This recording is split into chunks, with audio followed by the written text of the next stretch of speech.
Very good morning, and you're welcome to the Signpost program this morning. We're here broadcasting from a very dry but overcast Galway. We hope you're keeping safe and well. And a reminder that the Signpost series is brought to you by Teagasc Connected in association with the Dairy Sustainability Ireland, the National Rural Network, and Food Drink Ireland.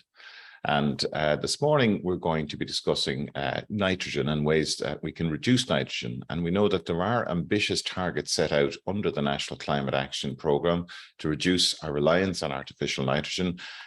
We continue today showcasing the alternative sources of nitrogen, and I'm delighted to be joined by Donal Patton, who's a research officer in Ballyhaise. Good morning, Donal.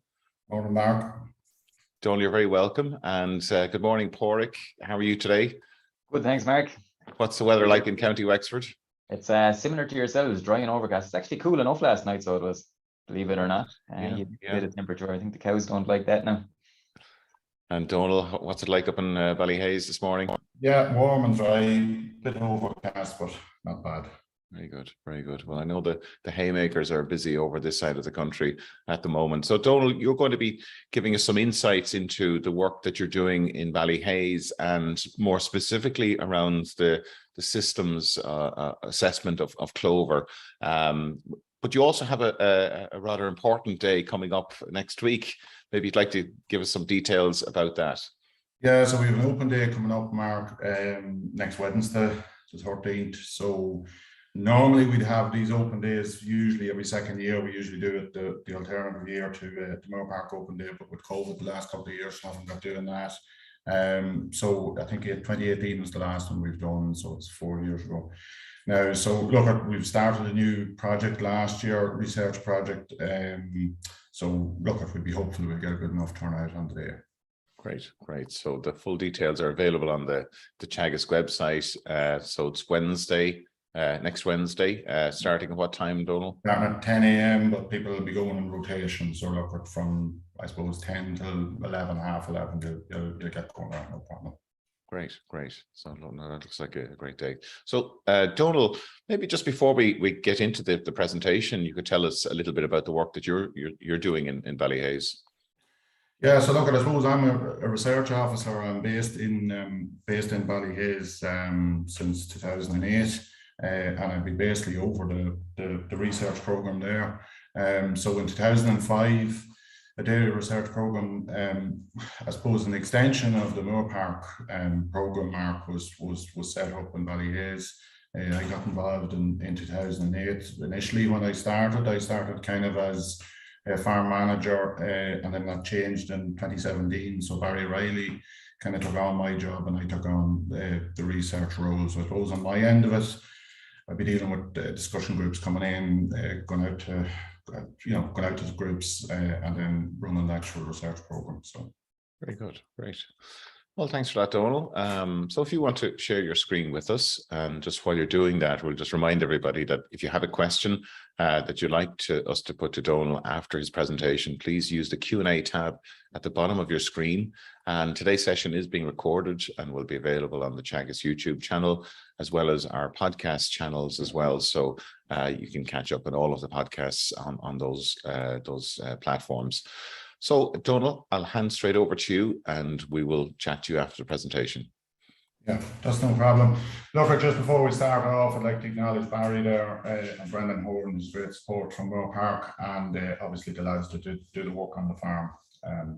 So, look, I suppose from the outset, I wanted to just do a quick bit of a background. I haven't been on this before, so just to give people who are maybe not that familiar with Ballyhaise, it's a very quick run through in terms of the background and the overall research program. Then we'll have a quick introduction to the farm, and then I suppose what we spend the bulk of our time talking about is the current trial that just started last year. So yeah, so in terms of the program, as I said there earlier, the program started in 2005. The reason, I suppose, why it started was that Moore Park, where it was, there was a large part of the country, or farmers in the country, who, for certain reasons, I suppose land quality being the main one, didn't see it that relevant to what they were doing themselves. So in that mid-2000s, the decision was made, look, we need to have a research farm somewhere further north. So Ballyhaise was picked as a site, I suppose, because the farm was there. The college farm was there, and we utilised that. So I think John Kelly was on last week, so he would have sort of gone through a bit on the education side and that. So the way I kind of explain this to people is we get to piggyback on the college farm to a certain degree, to run research, to run trials. So it's been going over that period. So you can see the sort of region, the BMW region that we service. It's 50% of the land, but it's only 25% of the milk, and them figures may have changed a little bit, I would say, in the last number of years, because it's quite a bit of expansion actually here in the Midlands. So percentages may have changed a little bit, but we're in an area that would be less intensively farmed, I suppose, than the southeast. On top of that, I would say as well, look, we're representing that region, but I know from over the years dealing with discussion groups coming in, look, we get groups from Kerry, we get groups from Cork, we get groups from Tipperary, we get groups from all over the country.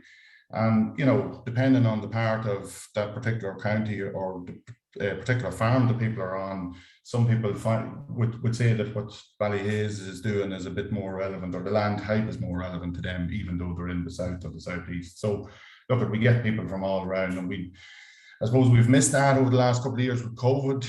Prior to that, we'd get anywhere from 35 to 40 groups a year. And we'd usually, from July to September, October, we tend to get more groups down south. So hopefully it has started up, since restrictions have been lifted, we've had a lot of groups in the last couple of months. So that's welcome. Look, this is just a bit of stuff, I suppose, a bit of background of the locality that we're in. This is George Ramsbottom did this in 2015. So look, in general, in that area or that part of the country, stocking rates are lower, not as big a push on grazing. I suppose traditionally, a lot of people in the area would look maybe more towards the Northern Irish system, would see grazing maybe as not as relevant. So look, you can see it there in terms of the grazing season length, and pasture harvested is lower, and that as sort of you'd expect, that translates into lower profitability. So from the outset, when we started, and previous stuff from, say, National Farm Survey data would sort of show that as well, that in this part of the world, definitely shorter grazing seasons, and to a degree it's understandable, longer winters, a slower growing season, all that sort of stuff. So that's the background of where we started off in Ballyhaise. And I suppose the couple of big questions, look, we've done a lot of different things over the years, but the couple of big questions in the background all the time, and still those questions are still there, is, can we grow? What sort of tonnage of grass can we grow? And then growing it is one thing, but can we get out and utilize it in the shoulders of the year? Because that was always the challenge. So look, and I suppose, as I said there, the research focus over the years we've done, generally speaking, the type of stuff we do, it's not, it's systems type trials, because there's myself and Barry and the lads working on the farm, but it's not, we wouldn't be doing very detailed stuff like what we'd be doing in Moore Park. But research systems were basically taking the Moore Park blueprint, if you want to put it that way, and initially we dropped it into County Cavan on drumlin type soils and followed it through. So look at the things that we've looked at over the years. Basically, grass growth and utilization is a big part of that, putting a realistic level on what's possible to grow on that soil type in that area. Then, grazing management on wet soils, and we've run actually the previous trial to this, we looked at grazing season length and ways that you can utilize grass in the shoulders on those soil types. So look, I suppose there'll come up questions about that later, but that's been a big part of it. Calving patterns, stocking rate, and I suppose in the background always we've, profitability has a big part to play. I didn't mention there at the start, but look, we have a steering group, which is a bit unique, I suppose. That model has sort of gone through now to Johnstown and a few other places. But from the very start in Ballyhaise, there was a steering group set up with representatives of the 4 local milk processors, so actual farmer members from the boards, and also industry people, as well as Chagas education, advisory, research people on that committee. And they kind of direct us to a certain degree. And from the very outset, that profitability thing was, it was a big thing. Look at the average guy in the region, you're probably talking about, you know, at the time back in 2005, it was probably 30 hectares of platform, fragmented farms, and basically the systems that we were looking at from the very start, they have to be profitable within those constraints, I suppose. The new, I suppose, and we'll talk about this in a more depth, but look, the new trial is looking at establishing clovers on our type of soils and reducing environmental impact. Look, this is just to say that this is the first principles, or pretty much everything. We generally run 3 to 4 year systems trials. As I said, all those different things we looked at, calving pattern, stocking rate, you know, all those different elements. Essentially, they all come back into this basic model that we're trying to follow. So, you know, calving the cows compactly in spring to utilize the grass, as much grass as we can. And look at this growth rate we have, I suppose, where we're different from Moore Park is spring growth is a little bit slower to take off. In the autumn, it tails off quite a bit, but generally speaking, mid-season, we rarely suffer from drought. So 2018 is the only real year I remember where it was, you know, a real impact. So, and I think even at that, the lowest we dropped to was 40 kilos, whereas farms, you know, even an hour east of there, were down at 10, 15 kilos. So it's not actually rainfall, it's just the difference in soil type. So because we've got heavier soils, generally speaking, soil moisture deficit isn't the problem. The opposite is usually the issue. So, but basically, you know, everything we've done heretofore, and even in the new trial, it ties back into that model. Look at just big picture. John might have talked through a bit of this stuff last week in terms of the farm, but this is the whole farm in Ballyhaise. We're a cog in the wheel, essentially. So we're, you know, one enterprise among many. So there's dry stock, sheep, forestry. So there's 145 hectares, and of that, we're now farming 56 hectares of platform and 6 hectares of an outblock. So I'm not sure if you can see the cursor, but basically this is the dairy platform here. It's kind of sitting in the middle of the college, and then you've got beef to one side and kind of sheep to the other side. Just one thing to notice, I suppose, a physical thing on the farm is that, you know, we've got a fairly substantial river running through the farm, the Annalee, which does flood at times. So there's parts of our land that is prone to flooding, which, you know, causes challenges in certain ways. Generally speaking, it looks lovely and flat on the page, but it's not flat. You'll see a few pictures in a minute. So look at fairly undulating ground, pretty typical of the area. And, you know, typical again of drumlin soils, there's a mix and mash of everything. We've got peat soils, we've got alluvials, we've got alluvial glaze, and then, you know, we've got brown podzolics, but a big mixture in terms of soil type. So some parts of the farm in dry weather perform really well, and in wet weather perform really badly. But in general, look at, I would say 70–80% of it is good land for the area, very good land for the area, and then we've got 20–25% more difficult.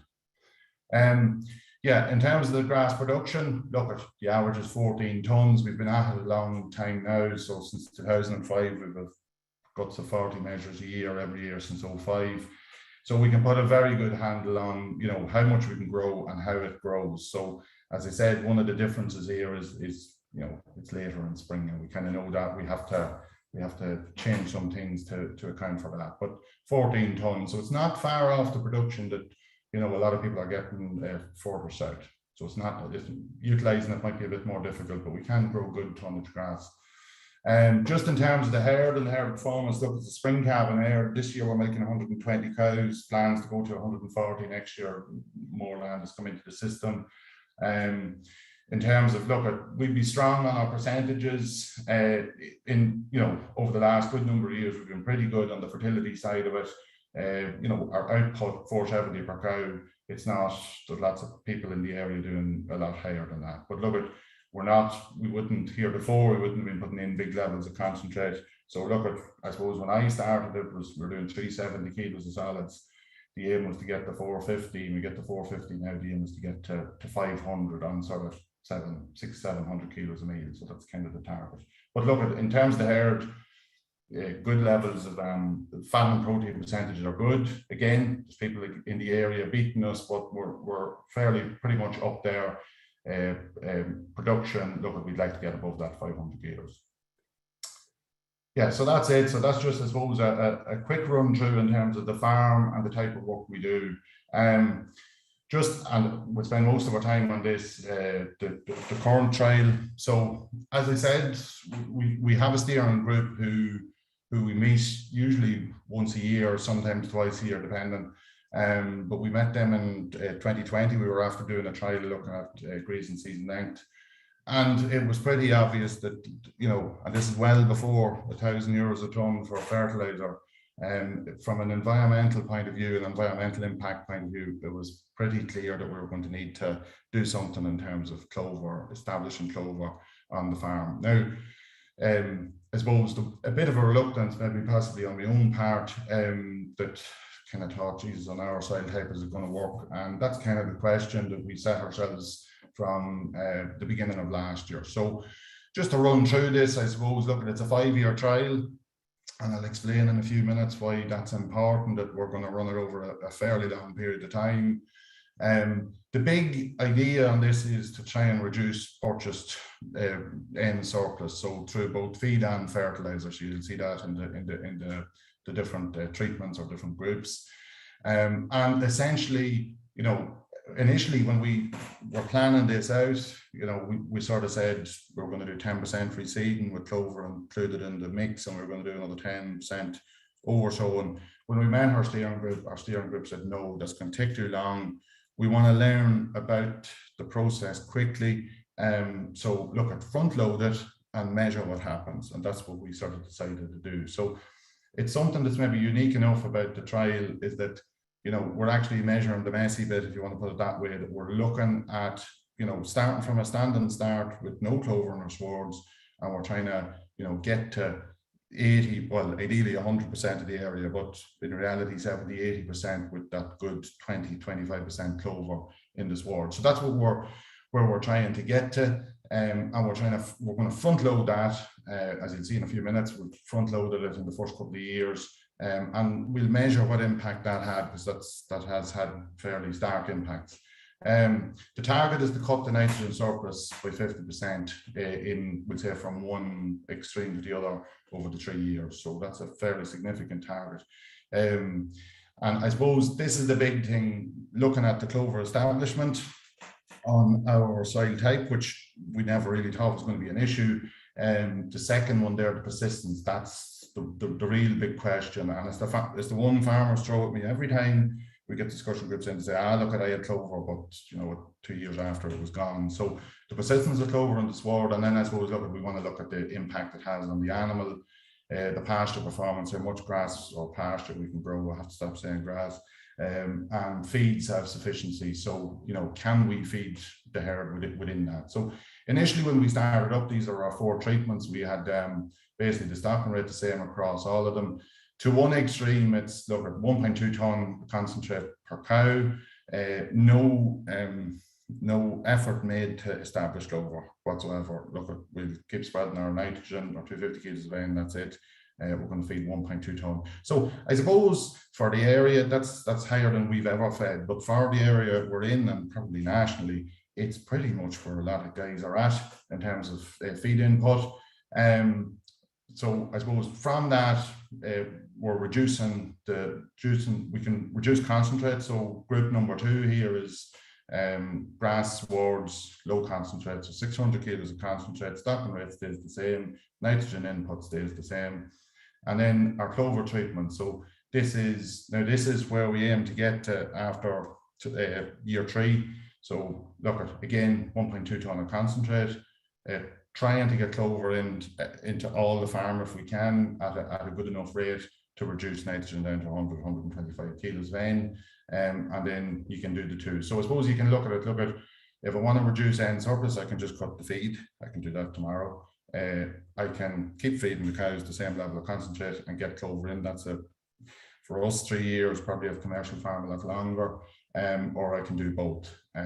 So I suppose this is just a different way of looking at it, but that's sort of showing you that your nitrogen surplus. So if you're feeding 1.2 tonne of concentrate and 250 kilos of N, it's up on, you know, it's 325 kilos of N inputs. And if you take everything back off that, so look at reducing the concentrates, a 12% reduction, leaving the concentrate the same, and incorporating clover and reducing nitrogen 38%. And if we do both, it's 51%. Now that that's the plan, but this only works if we can get the clover established, and if we can get it established, and if it persists, I suppose, which I said the big thing.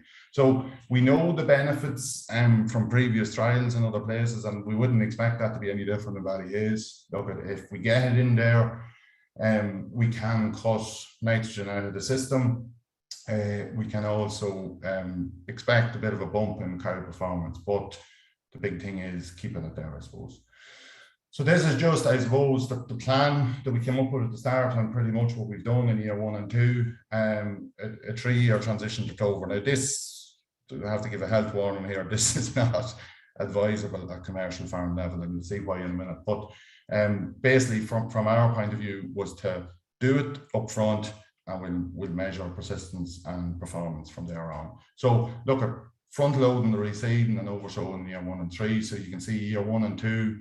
So the green is the reseed, the blue is the oversow, and the orange is, in theory, the total if it all works, which it won't all work. But so year 1, year 1 and 2, we did 25% reseeding in year 1. And 20%, I think was, it ended up around with 20% oversowing in year 1. Year 2, it's 25% reseeding and 15-20% oversowing again. And then by year 3, we're back to almost normal levels of 10-15% of each. So that's kind of, it's as I say, very high levels of reseeding in year 1 and 2, and it's had effects, obviously, what you'd expect, pulling that much area out of the system. So that's just a picture actually from this year.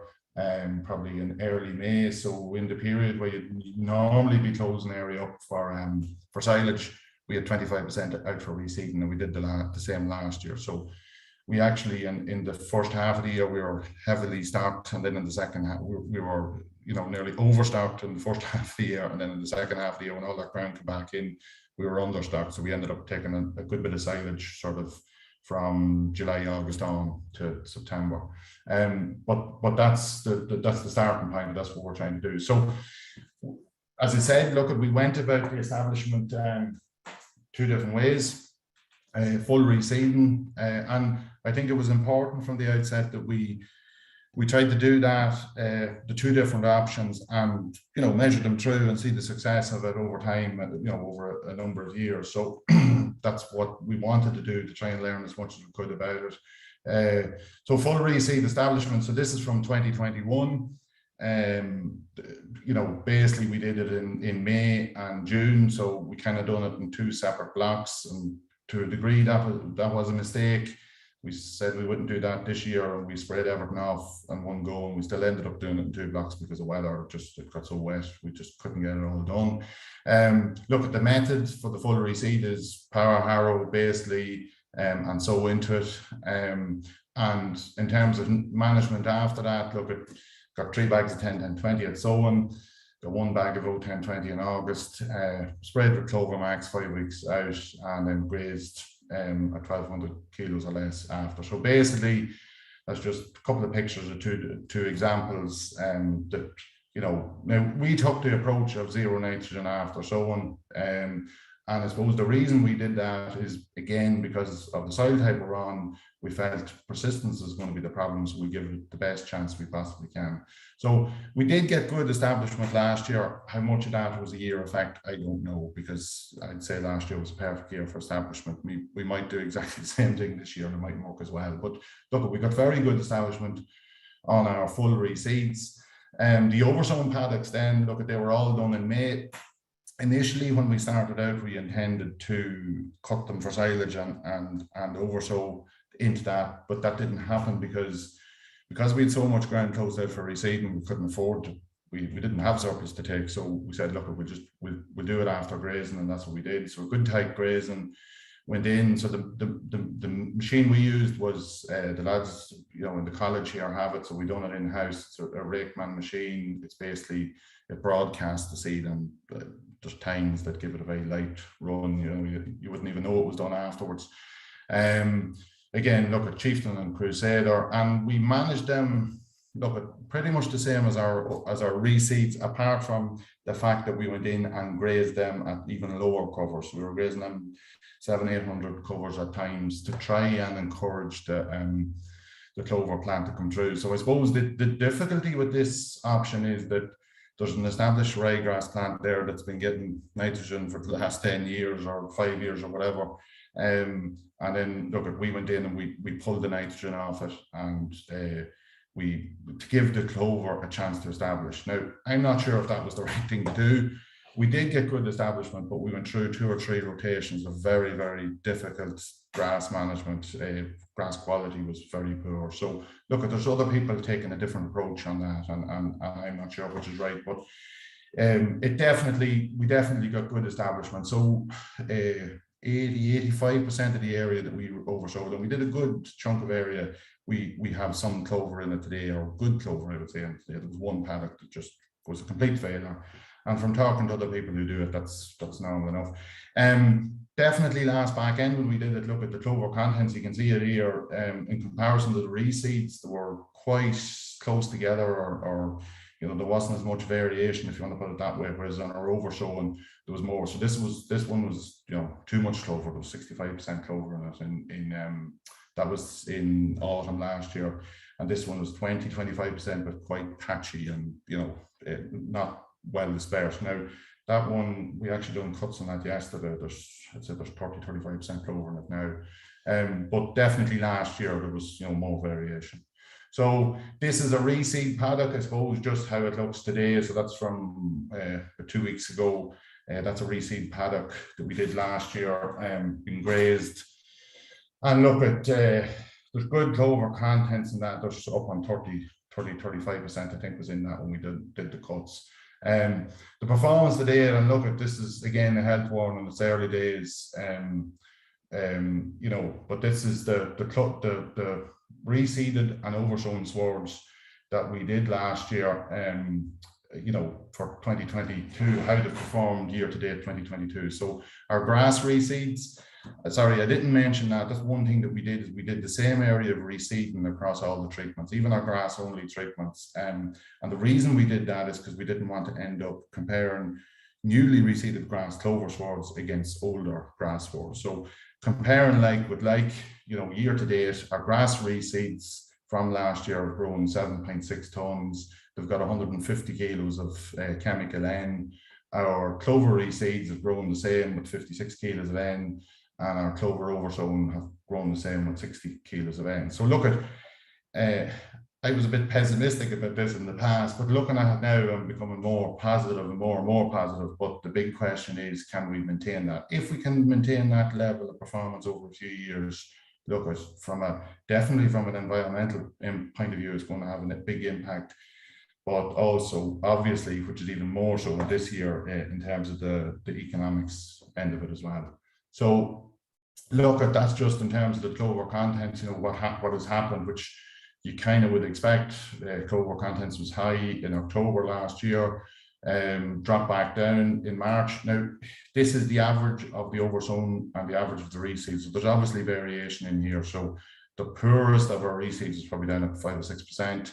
At that stage, our oversown paddocks, the poorest was 0, but and that's included in this average. So look at, I suppose, what you would expect to happen, it's come back up, but from that you'd look at it and you'd say, look at the oversown has worked quite well, in that there's as much or slightly more maybe clover in them than there is in the reseed. So that's something that we want to follow through, for the next couple of years. And probably going forward, talking to people who, I'm new enough at the clover game, but talking to people who's had longer than me, the oversown, I'd say, is going to be it's going to be the thing that's going to be used to keep clover in swards, because that's something that we haven't really been doing up until the last couple of years, where we'd establish it in the reseed, it would disappear and then we just kind of let it go. But going forward, I think we need to make maybe more of an effort to if it's dropped, if the clover content drops, we're going to have to go in and do something about it. So we actually have done that this year, even on some of the ones we did last year. We've gone in and given them a second chance in terms of oversown. So in terms of the contents, just we're not visually assessing these. These are actual measurements where we're doing clips on every rotation on every paddock and separating them. So, you know, it's not me saying there's 20% or 25%. It's what, you know, weighed out. It's a proper measurement. And just look at, in terms of the system performance last year, there's a couple of things from this. Look at in terms of the performance per cow was actually quite good. The tonnage of grass grown well back on what you would expect, or our long-term average of 14 tonne. But when you look at it over the, you know, taking out 25% of your area for reseeding, that would be to be expected. And that feeds through, I suppose, to this figure down at the bottom of silage conserved. So generally speaking, at 2.5 cows to the hectare, we'll make 85–90% of our winter feed at that stocking rate. Last year, it was from 50% down to 30%, depending on the treatment. So that's why I said at the start, this is not, it's not recommended at a commercial farm level if you're running at a high stocking rate already. So if you're a lower stocking rate, that's a different issue.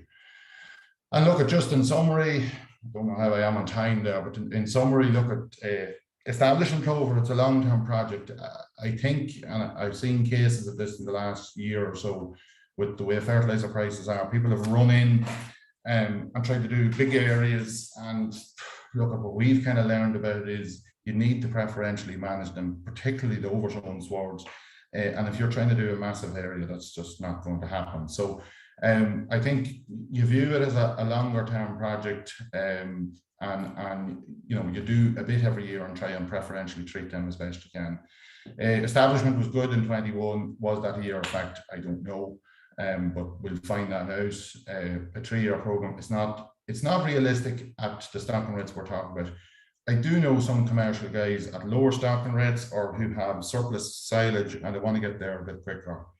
You know, if you're down to 2 cows to the hectare or below, you know, that's doable. It's doable to do it at that rate. But you know, if you're rating up above that, you know, I'd be saying you reduce the percentage. So 10% reseeds, 10% oversown is realistic, or maybe you could go a little bit more. As I said, to date, they've performed well and they're growing similar levels of pasture with less N.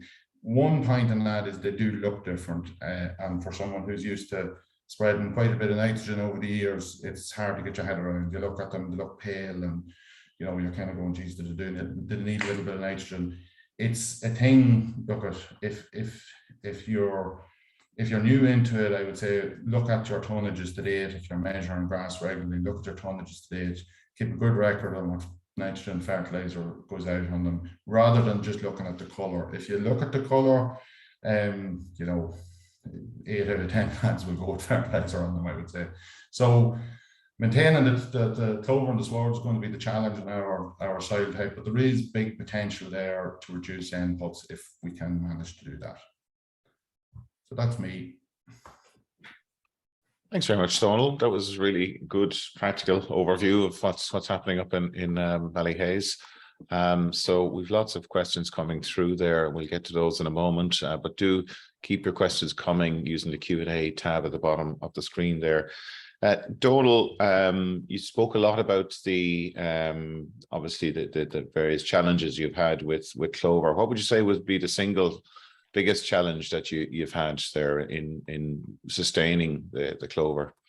The single biggest challenge, Mark, from what we did, and as I said, I'm not sure if the way we did it was the right way, but the single biggest challenge we saw was with our oversown sward was grass quality. So, and it was really interesting because we had full reseeds, you know, on one part of the farm, and another part of the farm we had oversown swards, and then we had, within that block, we had swards that were just, you know, they were established grass, but we didn't put clover into them, and they were getting nitrogen as normal. So we could see sort of week on week, day on day, we could see the variation across them. The reseeds always looked well. Like even when we pulled the nitrogen, they did look pale, but they always looked well, grazed well, and the cows were happy on them. The clover reseeds, the oversown swards, and the way we did it, they definitely did not look well. they didn't graze well, and the cows were unsettled on them. And the only way we could get around that was to go in at very low cover. So at times we were going in at, as I said, 800 cover, because if we let go to 1012, there was part of the pasture was just unutilizable. So and the challenge, and I suppose this is the thing about doing systems research as opposed to just trialing something on one individual paddock. Within the constraints of that system, we had 25% of our area out for reseed, so we couldn't afford to take surplus off that area. So by the time we got to August, there was a portion of the farm, there was 20% of those clover treatments that grass quality was very, very poor on. So that, to me, that's the biggest challenge, and I would say 95% of commercial farmers in that situation would have put nitrogen on, and I wouldn't blame them, because it definitely would have had an impact. Related to all of this, of course, is the nitrates directive, and that has been recently revised. What do you see as the impacts there in that part of the country with the new nitrates regulation, particularly around? Well, sure. Look, at talking to guys, Mark, and it's wouldn't be fully my area, but talking to commercial guys coming in, there's individual people there who are going to be pretty heavily impacted if they're up on the high bracket, so very high milk yields, and they're heavily stocked. And there is, look at the average guy, it's not going to have a huge impact because the stocking rates are low and the yields aren't particularly high. I don't know, the average for the area is probably 5, 6 litres, something like that. But there's a portion, I don't know the percentage, but there could be 10% of guys who basically they're going to have to possibly drop cow numbers or get more land into the system. So that's the biggest one that I would see. Also, the reduction, if there's reduction coming in chemical N, we've been used to that level of nitrogen. We've developed a system that's profitable and that's relatively simple and it's easy to run, and that's why people have taken that on over the years, and it's worked really well for them. So it's like everything else. I'd be the same myself. It's hard to change sometimes. Yeah. When you take this clover thing on, to be honest, I'd have been a bit pessimistic about it. I'm more optimistic now than I would have been, but it's just a big change. When you're used to running that system, it's a big change. I suppose that is one of the rationales for the Signpost program, is to support farmers in that transition to lower carbon systems, including reduced hydrogen. I would say on that, Mark, that I would see it even among farmers, who do a good bit of work with groups and stuff. The attitude towards it has definitely changed. There's more and more of the early adopters, and lots of people, in all different systems, who are saying, look, we'll give it a go. And what's the worst that can happen? Whereas maybe 5-6 years ago was kind of, that's clover's not really for me. I do see that there's a sea change in people's attitude, and there's a lot of people there willing to, and we have a few monitor farmers that were linked with people within the Signpost program as well, and people are doing different things, and I think that's a good thing. I don't think that's a bad thing. I think people are trying different approaches, and that can only be good. I can't help but to ask the question. I mean, there's a very significant river there going through the college there. Exactly, a comment there, Mark, from the EPA, believe it or not, saying well done Ballyhaise, because downstream from the farm shows that the water quality is very good. The status is good, so that's obviously a positive. Yeah, because I was actually looking at the water maps while you were talking there, Donald, and I was seeing green all over the place there. So you're obviously doing something right there to reduce any nutrient surpluses. I honestly think, though, on that, and I've chatted to Donald Kennedy, our HACCP advisor on this, and John as well, really the slurry management, Mark, is the thing there, and it's something we've improved on in the last while with investment in infrastructure and stuff, slurry storage. There's lots of people in the area where it comes to the 1st of February and tanks are full, and sometimes they're slurry going out from it, and I think that's an issue. It's definitely an issue that we've improved on, and I think it's an issue a lot of farmers have invested big money into to try and improve, because from two points of view, from the water quality point of view, But the way we're looking at it as well is the way we can utilize our slurry now compared to 10, 15 years ago is much improved. We're able to actually, we'll wait for a month. We'll wait till the 1st of March, we'll wait till the 10th of March, and we'll go to where it needs it rather than we need to get tanks emptied. So I think that's a big thing. Valuable resource. Yeah, and farmers are investing heavily in that, and I think that's to be commended. That leads us into one of the main questions that's coming in is around your soil fertility, and how is the soil fertility on the farm, and have you noticed any impact of strike rates, I guess, whether oversowing or whether reseeding dependent on soil fertility? Well, look at Porrick as is a problem, and it's not a problem, but it is a problem in a way. In the Teagasc farms, we've inherited farms with very good soil fertility. Soil fertility in Ballyhaise, P's and K's have always been quite good. Peas in particular were always very good. K's, it's a place where we mucked up a little bit in the early years because we changed our grazing system, and I've seen it happen on commercial farms too. We've changed our grazing system from, we graze 2,500 covers and go in and top it to we'll skip that and we'll take it out as surplus bales. And definitely in the early years, we were having trouble with K, and then we weren't utilising the slurry properly. So in general, I didn't put it on it there, but I suppose I should have had it on it. The soil fertility, Everton is I'd say 90% of the area is good for Everton. The one thing is the lime, and we're guilty of it too. Farmers, it happens on farms and it happens within Teagasc, particularly on our soil type as well.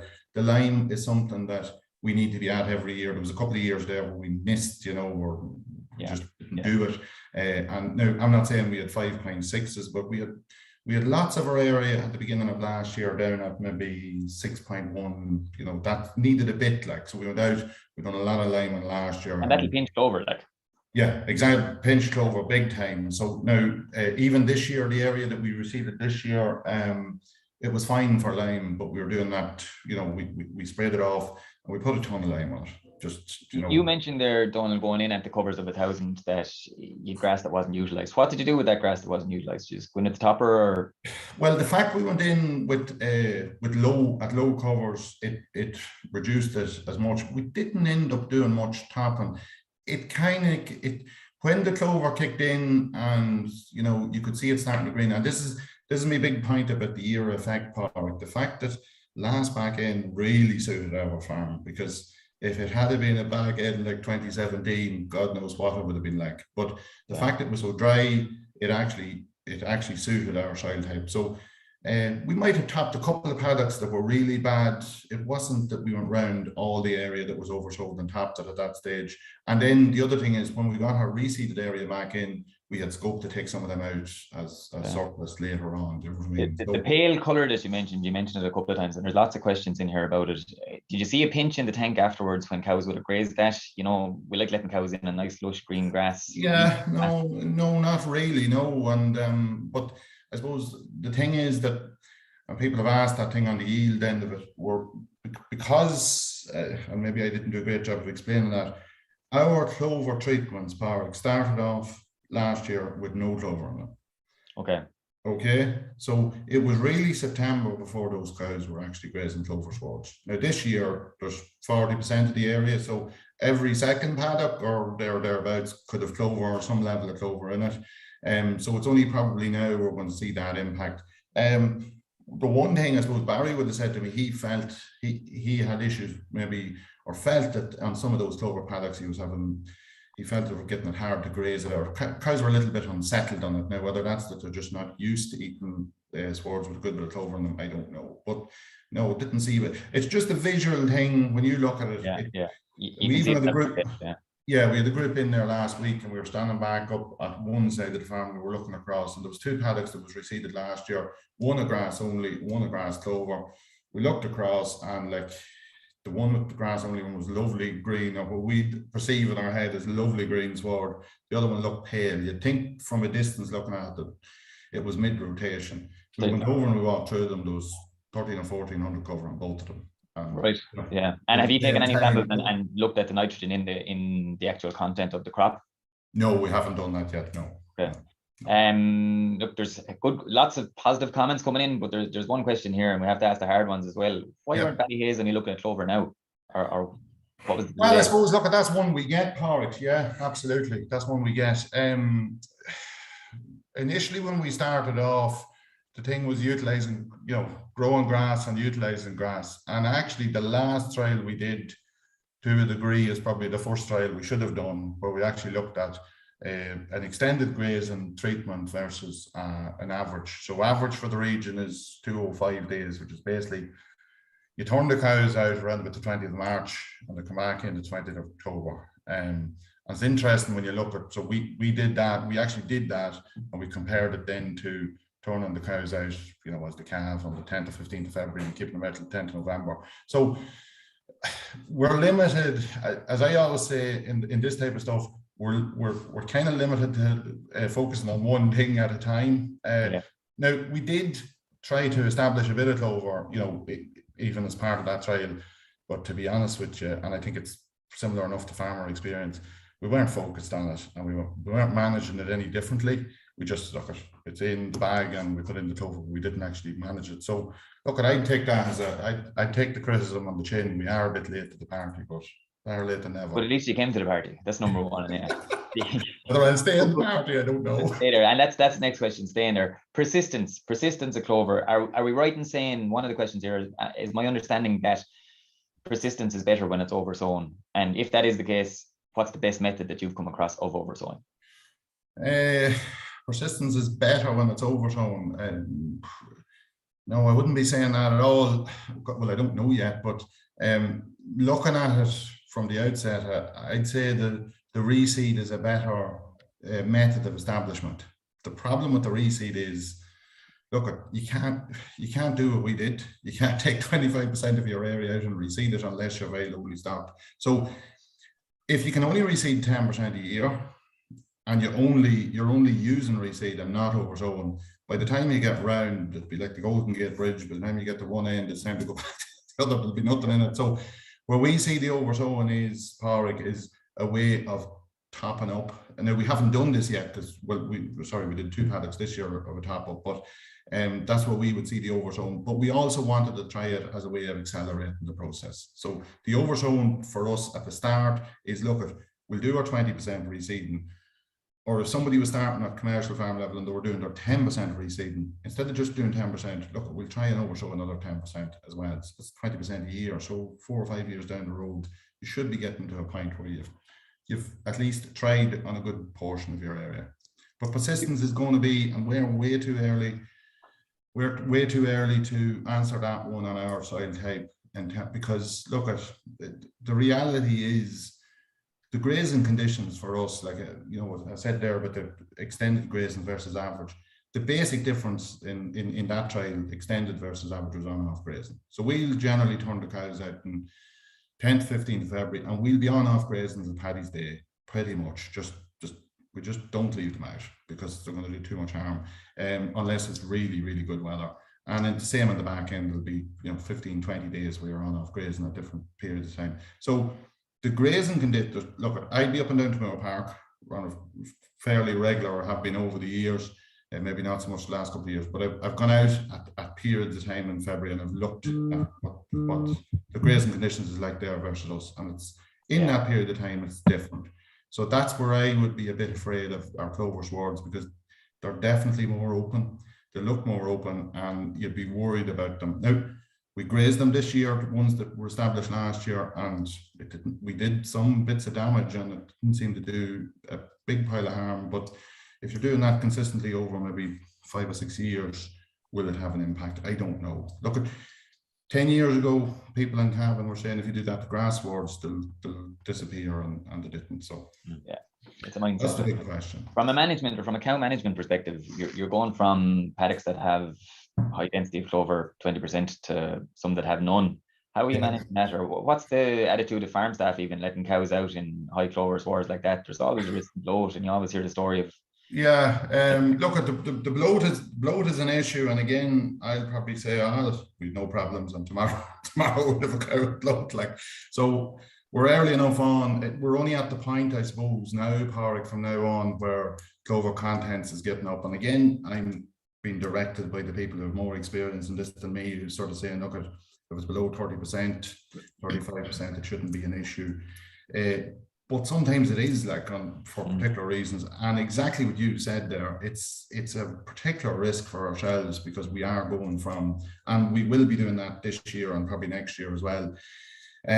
So basically last year, from a preventative point of view, what we did was, anywhere where there was a lot of clover, we were probably a month earlier with our strip wire. So generally speaking, it's kind of the mid-September, you know, when covers are getting real heavy, where we go in with our 12-hour wire.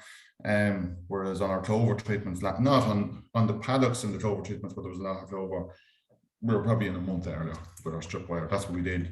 Now this year, we've bought a couple of the dispensers for blow tile, and from now on, and I was sort of saying to Barry, we probably should just, because we've got 4 different groups of cows going around, so we're just gonna, we've different color collars, we're just with the clover groups.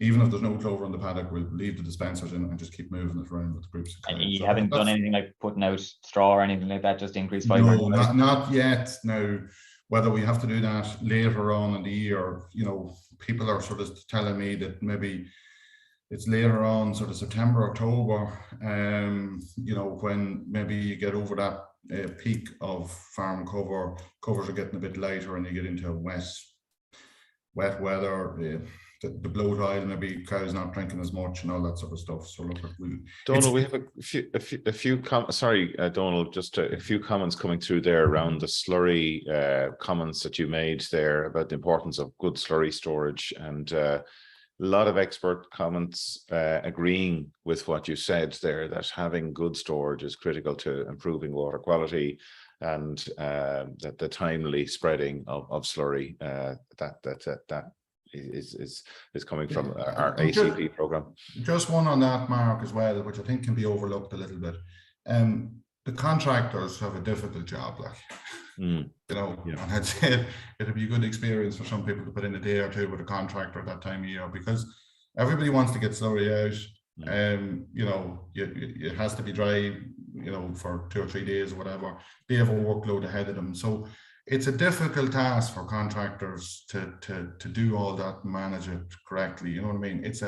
There's a lot of slurry has to go out, and sometimes the windows of opportunity are quite small. So for the farmer to have the extra storage, it means instead of ringing the contractor and saying, I need you here in the next 2 hours, you can say, look, get to me in the next 2 weeks. Like that is a challenging time for contractors. Any window of good weather, the phone is hopping. I've seen that. Just in terms of the costings, Donald, what were the costs of oversowing, and how did they compare to saving in nitrogen use, or is it too early to say that at this stage? It's too early, because we don't know those savings that we've got if they're going to persist through. Look, in general, we did the oversowing actually in-house. So, but talking to farmers, I know last year, depending on the process used, you know, some people are doing it for 30 euros an acre, some people are paying 60 euros an acre, that's just for the contracting charge. Some people are doing, like what you were saying earlier on, the spreader with 0730, and they're doing it for nothing. Some people are putting it through slurry tankers and doing it for nothing. So in the oversow one, Mark, the cost isn't prohibitive. It's the management after, and that's what I sort of saw last year, is that I could absolutely see where, you know, if you did what we did after 2 or 3 rounds, you'd either throw your hat at it or whatever, and the clover just wouldn't get a chance. The cost of the oversowing to me isn't, it's in comparison to the cost of some things we do, it's small. Now reseeding is a different prospect. Like reseeding, look, if you're into, what was the old figure, 250 an acre, I don't know what, I didn't even work it out this year what it is, but when you count the fertilizer and contractor, God knows it could be double that or close to. So the reseeding, and then you don't have that area in. So there's pluses and minuses, but I don't think the cost is prohibitive if we can get the oversowing to work. I don't think the cost is the big issue. I think that the work that they've done in Salahead has really been proven. That work has been around for a long time, just to address some of those questions that people are asking about the stage at which we're at adopting clover in Ballyhaise might be a little bit later, but certainly Solihull, that work has been ongoing for many years, and the costings have really stacked up there.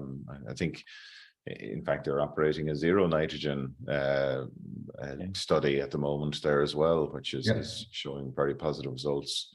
Yeah, and getting 15 tons by doing it. Indeed, yeah. And that's, I suppose, for us, that's the big challenge, is that we could do all this and we could end up growing 10 ton or 11 ton or 12 ton, and then you have to go back to the drawing board. The big question is, now, as I said, it looks positive this year from this, but we're only halfway through year 1 of those swords. It's what they'll be like, as the lad said there, in year 3, 4 and 5. Have you looked at multi-species? No, we're going to be late to that party as well. Look, as long as you're the invitation. We're always late. We're always last. There's a lot of questions. Obviously, there's farmers tuned in this morning, which is great, because there are genuine questions about cost savings and what you reckon you've saved this year. And you know, obviously, on the road to saving that is when you stop spreading nitrogen from the bag. At what stage of the year do you stop spreading nitrogen on the clover swards? Yeah, well, look at.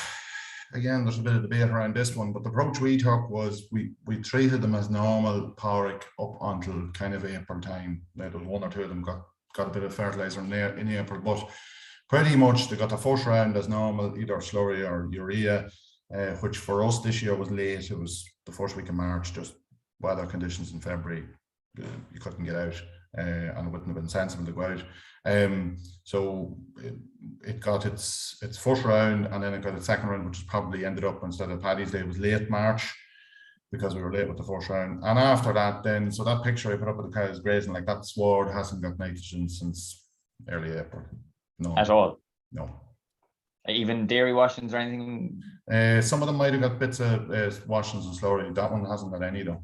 No. And are you still spreading compounds then on them?